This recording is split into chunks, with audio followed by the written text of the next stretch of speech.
Okay, guys, we are here at Arctic region. In your replay folders, it's called Mannerheim Line for some unknown reason. Now, I love playing with 3 arties. It opens up many opportunities for the scout.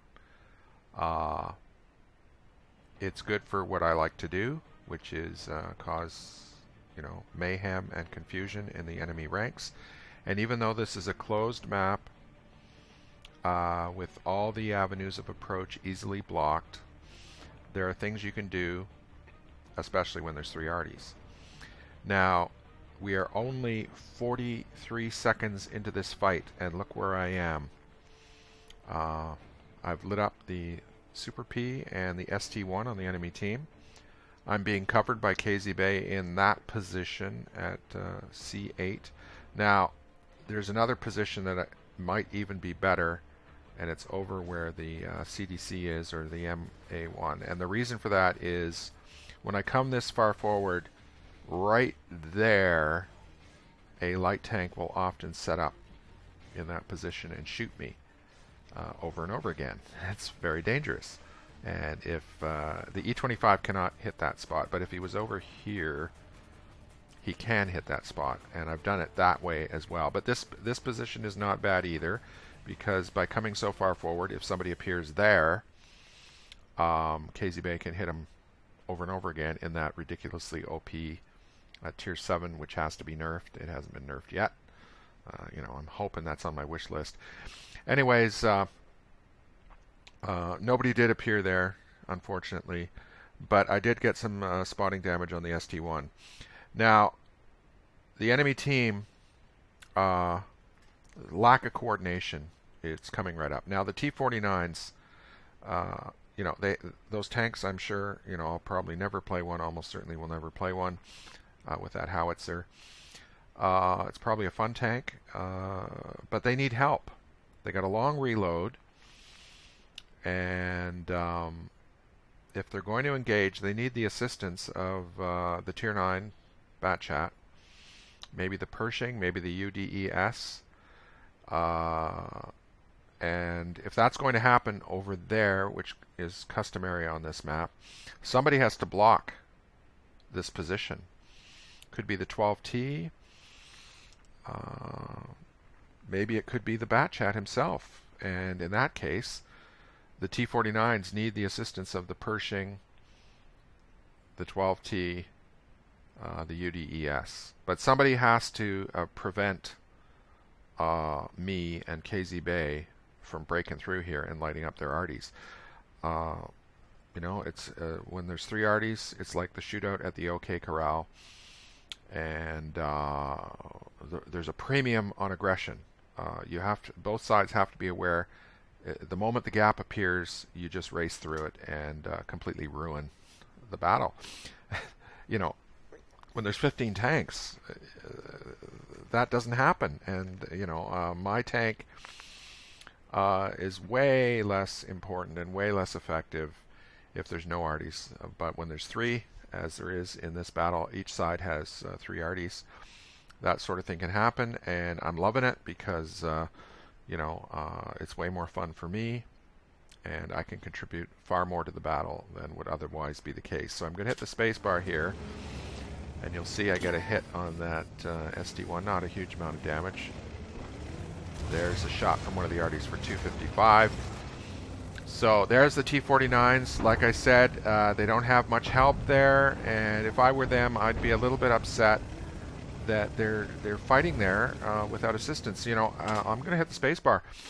A long time ago, I realized, and my platoon mates and I discussed this, that if they won't go with you, you have to go with them. So they should be yelling for help, and maybe not even fight until the help is available. And like I said, the Pershing and the Batchat, the UDES, and the 12T, maybe one other vehicle should be helping them there, and they're engaging prematurely if they don't have assistance, especially with their long reload. T-49 platoons, there's only 2 here. I've seen 3 I've seen 3 by Unicums, and it doesn't work. I saw a platoon of 3 of those things on Stalingrad one time. It was a complete disaster, and all 3 players were, I think 60% win rate, and trying to make it work. But they not only need one another, they need help from somebody else to protect them during the reload cycle. Anyways, I'm going to double the speed here, and we'll see how this goes. Now, there, he's almost dead. And who's helping him? There, he's out of the way, right? Not good. One of the IS-6s is with them, but maybe he's out of position too. So the next point is right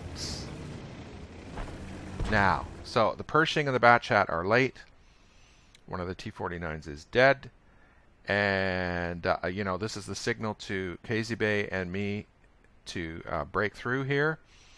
I'm pretty sure at this point I said let's do it, and watch what happens. So I'm going to go back to regular speed, and the gap is pretty much obvious. The T-49 could be there, but the point is that even if I'm killed or if a.k.a. is killed with a lucky shot, the certainty that we're going to be able to light up the arty is very high now, right? And I'm going to go down low here. a.k.a. is on his way. And a little bit of crazy driving there. And look at this. Beautiful. And they didn't block this position, and it's wide open. And, where's the UDS? Not sure where that guy is. He's probably, my guess is he's down low over there and has not been seen. Live and die by the deployment, and their team, their deployment was no good in this case. And our team is slightly better, but we've got a fair number of weaker players as well. But the difference is that we've got a plan, and it looks like they don't. So all 3 arties are lit.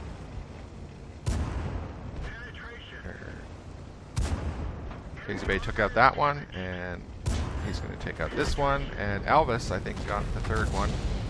Right. There we are. So, I used the expression earlier, shootout at the OK Corral. And in one of my previous videos, I made the same point that the level of difficulty goes up the more arties there are in the game. And everybody's got to put their thinking cap on and talk to their teammates to get the layout of the vehicles correct. They could have easily blocked us. There's no disputing that.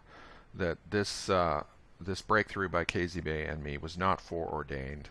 And if they had just chosen different fighting positions and blocked the avenues of approach, it would have ended differently. So that's it. They cannot recover from this, and everybody in this game has to learn that lesson. And if they don't learn that lesson, they're going to lose. And even like I said, even though this map presents many difficulties for a scout vehicle, in this case it didn't work out that way. So it's game over, and I hope you enjoyed the video.